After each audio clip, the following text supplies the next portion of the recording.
देखें, ऐसे योग जहाँ पे व्यक्ति बहुत अमीर घर में भी पैदा हो, ऐसा कहा जाता है शास्त्र संवत कि वो करोड़पति अरबपति घर में पैदा हो, उसके बाद भी गरीब बन जाता है, मतलब 2-2 रुपए का मोहताज हो जाता है। उस योग को कहते हैं केंद्रम दोष। लोग केंद्रम दोष या केंद्रम योग के नाम से उसको जानते हैं। और उसके विपरीत में एक है धुरधरा योग, तो वो भी हम बात करेंगे। तो आज का जो विषय रहेगा वो धुरधरा योग और केंद्रम दोष को लेकर रहेगा कि क्या होता है। धुरधरा योग में ये होता है कि आपके लग्न चार्ट में, जो आपकी लग्न कुंडली है, उसमें चंद्र आपका बैठा है, चंद्र से आगे वाले भाव में और चंद्र से पीछे वाले भाव में कोई भी ग्रह बैठा हो, प्लस सूर्य राहु केतु ना हो। उसमें सूर्य राहु केतु काउंट अपन नहीं करेंगे, तो दोनों भाव भरे हुए हैं।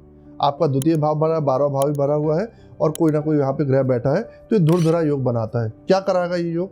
इस योग में जन्मा व्यक्ति अगर गरीब से गरीब घर में भी जन्मा है तो वो अमीर हो जाएगा, अपने बल से खूब सारा मान सम्मान कमाएगा।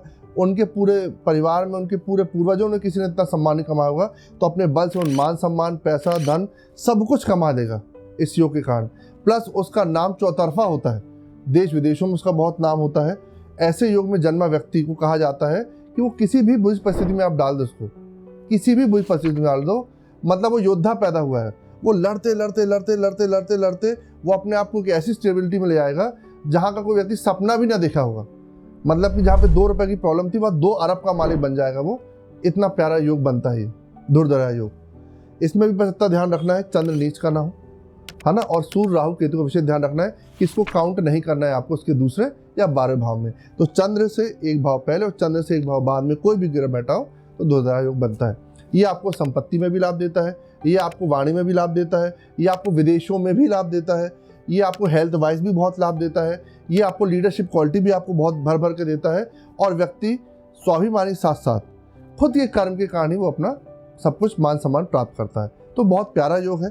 क्यों बना, कैसे बना, उसके अलावा बाद में विषय में बात करेंगे, पर जो एक धुरधरा योग के बारे में जानना था वो ये जानकारी है। दूसरा जो योग बनता है केंद्रम दोष, जो अपन बात करते हैं, ये भी चंद्र के कारण बनता है। जैसे सुनफा हो गया, अनफा हो गया, ये सब चंद्र से निर्मित हो रहे हैं।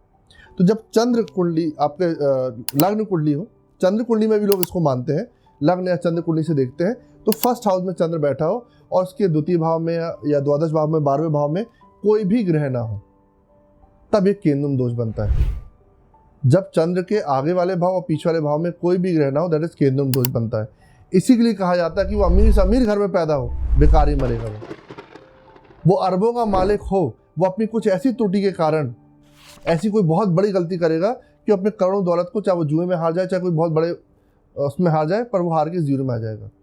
ऐसा क्यों होता होगा? इसके बहुत सारे कारण हैं, पर बेसिक कारण अगर हम बात करें अपन, जो शास्त्र संवत और मेरे अनुभव से है कि जो चंद्र है वो मन का कारक है, तो मन को सपोर्ट चाहिए होता है ग्रहों का, कि कोई गुरु ग्रह है तो ज्ञान की ओर मन को लगा देना, मंगल है तो आप ऊर्जा की ओर लगा देना। तो जब चंद्र के आजू बाजू सपोर्ट नहीं तो मन तो चंचल है, वो कुछ भी कर लेगा। इसलिए ऐसा दोष देखा गया। और केंद्रम दोष नो डाउट बहुत डेंजर होता है, और अधिकतर देखोगे आप कि लोग दोष के बारे में ज़्यादा विचार करते हैं। इसके बाद हम आपको बताएंगे इसके उपायों में, पर ये जिनके में दोष है तो यस, उनको चंद्र संबंधित और केंद्रम दोष संबंधित उपाय करने चाहिए, वरना बहुत अनिष्ट होता है जीवन में। बहुत बुरे की आप चेष्टा रख सकते हो। और जिसको दुर्धरा योग है उनके लिए बहुत बधाई हो। वो प्लस उनको अगर आप नहीं बताओ उनकी कुंडली में राजयोग है, वो अपनी दम से प्राप्त कर लेंगे। उनको चिंता नहीं रहती है कि मेरी कुंडली में क्या योग बना है। धुरधरा योग वाला व्यक्ति इतना ज़्यादा अपने आप में भरोसा रखता है, इतना कर्मठ व्यक्ति होता है कि सुबह तुम्हें कोई योग नहीं है, उसे पता भी ये योग है, पर उसको इतनी लालसा नहीं रहती।